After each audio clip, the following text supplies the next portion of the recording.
Just like a plant that needs care to grow, our faith also needs time, devotion, and daily connection with God. With a world full of distractions, it becomes easy to drift away and neglect what matters most. But how does our spiritual growth happen? Is it through prayer and choosing Him every single day? Even in difficult times, faith grows stronger when we remain rooted in Christ. What daily habit can help you grow deeper in faith today? All together, let's grow in faith daily with us on Good Morning Pastor.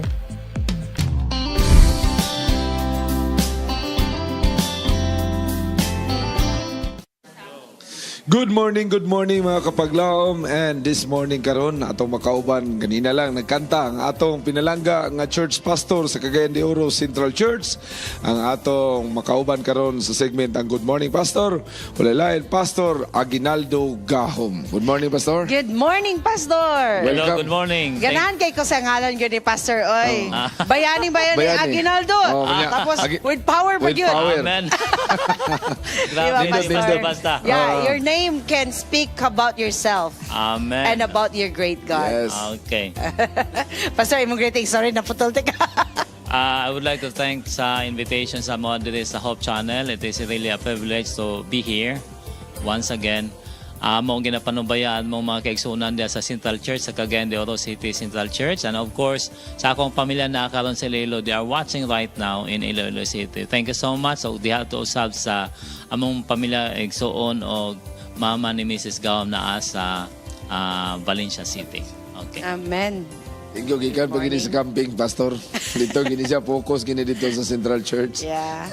So sa tanang mga pastors na naadya karon sa nagkalain-lain campings mga kapaglaw, Yes. not just in North Central but also in Central Mindanao. Naapos sa gipahigan nga F-Camp og sa tanang mga nag-F-Camp. Correct. Karon pod nga week naapod si Dan Smith dira sa Western, no? Western sila karon. And then he'll be coming here with his team diri pod sa Cagayan de Oro. And if you're just nearby mga kapaglaw, come and join us diri sa SPC Garden Church for a very interesting 1 week of renewal of our faith. Yes. Yes, Pastor. And we'll talk about growing in faith karon, Pastor, no? How can we say nga nag-grow ang imong faith, Pastor? Unsay mga timailhan nga maingon ta nga nagtubo gyud ang iyang pagtuo? Ang pagtubo normal gani siya sa tao spiritually, physically.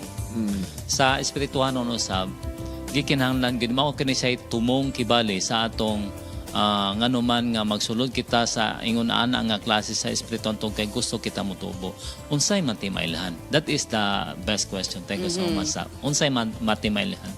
Ang matimailhan is there is a change. There is a turn around. Kung sa una, there is something imong ginawa Kung negative. sa una masulukon ka, karon di na. Karon sobra na. Patay. Lagi.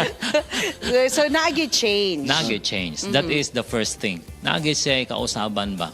Kanang sa una, example, kung sa una palahubog ka, karon palainom na gid ka. Palainom ang tubig. Di ba? Lahi siya. So, nag-isay change. Correct. Nag-isay change. So, kumbaga mga kapaglaom, just like sa kanang mga commercial bitaw sa TV station or mga ads karon yung mamakitaan, sa una bulingon ka. Kada kalabi na maglabag sa nina, no? Kung soap ang product. Pero because of the Maputi soap, na. niputi na. So, just like what Pastor is telling us nga, kung sa una, mo ni imong previous nga life, now, with Christ, with Jesus, with faith in you, nabago ka na. Yes. So, naagid siya'y kalahian sa una o karon. Makabantay gibitaw ka mo anang bitaw sa mga funny nga mga sa mga funny nga mga images. Kasagaran nabutan ako na sa akong mga messages before marriage, after marriage. So naagid siya'y lahi. Lahi siya og image ang sa una o sa karon. Lahi ra gid kayo. Pastor, kaning nganong kinahanglan magyud nga importante ba gining sa makanunayon ning relasyon sa Ginoo? Ngano man ni? Ang consistency. Yeah. Consistency. May istorya gayta consistency. Importante ka na siya nga kanunay nimong ganahimo ba?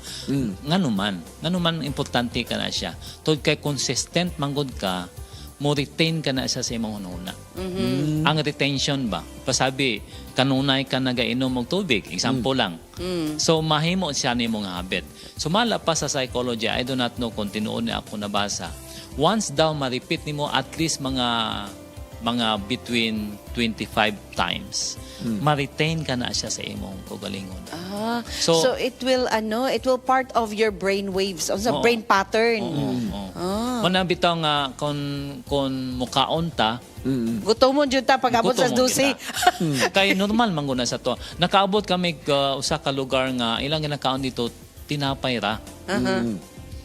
Kami magganahan magimi og rice. Og rice sa magini. Lami kay mga pagkaon dito. Ano Tinapay ra.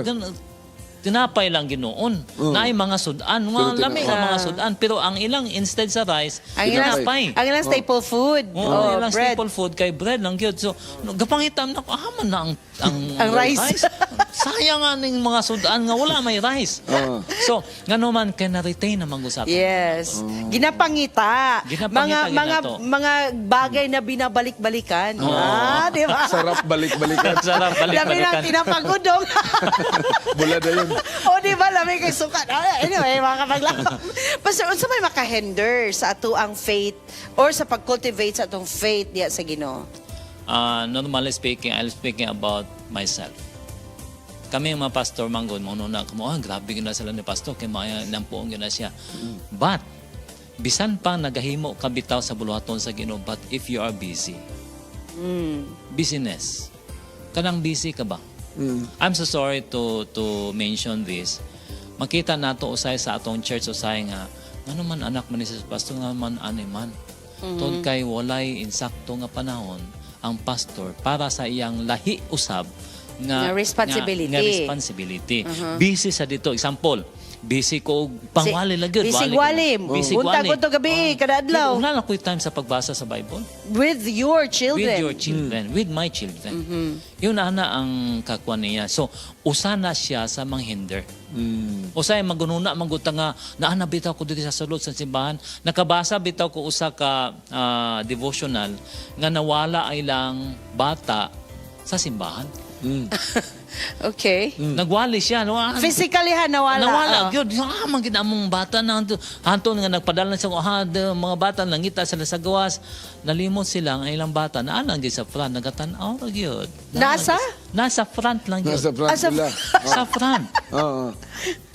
Sila nagtanaw dito kunahan dapat Sa layo. ilang mga bata lang nagawa sila Wala nangita sila dito kunahan atong anak naalang gid ay sa front. That's the time. Usay man ko kita na overlook na to bitaw yung ani nga klase. Na overlook na to. So murag in that ang analogy na pastor no is naan na sa imong balay ang dapat imong i-minister mo adto pa ka sa layo. Dapat. Pero although you need to go to the farthest places but you have to start to the Direct. person who is closest to you. Of course. And sometimes mo na tong diya Muna tayong yan. failure. Diya tayong failure. And this is not just happening to fathers, to mothers, to pastors. This is happening to ourselves. Of Sa balay, course. di ba? Na yung mga times nga, kanang sa balay, di ta kapailob. Pero sa ubang tao, makapailob ta. Mo na pinakagrabe Di, gid. di ba? Lagi. Mo na pinakagrabe. Oo, Mo na pinakagrabe. Oh. Una usay may ingon sila nga nakadungko di lang ko ma-mention kung kinsa unsa ba unsa nga klase. Grabe mo ay kana si mawali pero sa ilang balay Piki. piki. So, growth in faith should start at home. Of course. That's the basic. Mo na siya pinaka-basic kay kun kaning mga tao, mga pastors man, mga elders man o mga members sa atong church kun maayo ilang balay is a very good message. Yes. Pastor, kanilabi na sa panahon sa kalisdanan, saan na ito papabili matibidaanon sa Ginoo? Kay numdum kamo kay Pedro. Pedro, uy, kinsa man ka? Uy, kita nila si Jesus nagkalakaw sa tubig. Iyon ni Pedro, I wanted to experience your experience. Pagtunob ni Pedro kay okay na to ang tao, nakalakaw na ko sa tubig. Nakita man niya ang balod. Nahadlok Nalimot siya. siya nga Jesus was there. God is with him. God is with him. Nalimot gid siya. Usay manggod mo, may mga panahon bitaw sa atong kinabuhi nga nakita bitaw sa mga pagsulay, nang focus kita sa pagsulay. Di mo tas Yeah. Nalimot kita ba nga giunsa kita sa Ginoo bitaw sa atong past experience. Tama gina sinulatan ni Mrs. Ellen G. White, ang butang siya dito nga, do not afraid to face the future unless You forgot how the Lord delivered you. or lead you in the past experience. Dili na ato nakalimtan na atong mga past experience. Kumbaga, maging historical ta. Nga atong tanaw, look back na to atong life. And there are things that you haven't even imagine nga may tabo sa imong kinabuhi. But God has planted seeds Amen. of faith and desire in That's you, the mga thing. kapaglaw. That's the thing. Pastor, there are people right now who might have lost their faith or na mga, especially, nakiistorya ko ni Miss Liblino off cam. We talk about our younger generation and she said nga there are a lot of young people today who are non-believers of faith. So I would like you to address to them. Mga kaigsuunan nga nagatanaw karon sa atong panimbaya sa Kabuntagon, nagapasalamat kami sa inyong pag-view. Kung naa kamoy mga similar experiences sa among ginahisgutan dinhi. That is normal. Normal mga kaigsuunan nga maka-face kita og something sa atong mga problema sa Ginoo. But do not forget nga ang Ginoo nandun na.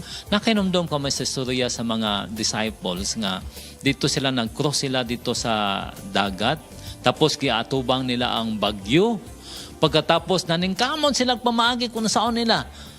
Abi mo kato mga kuyog ni Jesus, dili kito sila mga ordinaryo nga mga fishermen, mga maayo to sila ni Peter. Mga maayo to sila mga fishermen. Pero ilang gipaningkamutan silang kogalingon gud, pero kay halos naman gid malumos ang ilang bangka. And they forget nga si Jesus naa didto sa sakayan. Usay sa atong mga pagkinabuhi sa kinabuhi, malimtan na to ang Ginoo kung giunsa kita nila ba, kuyog man daing Ginoo nato dapat dito. So, please, kung nakitay naadin na distansya lang kana siya daw sa atong tuhod dito sa salog. Amen. Amen.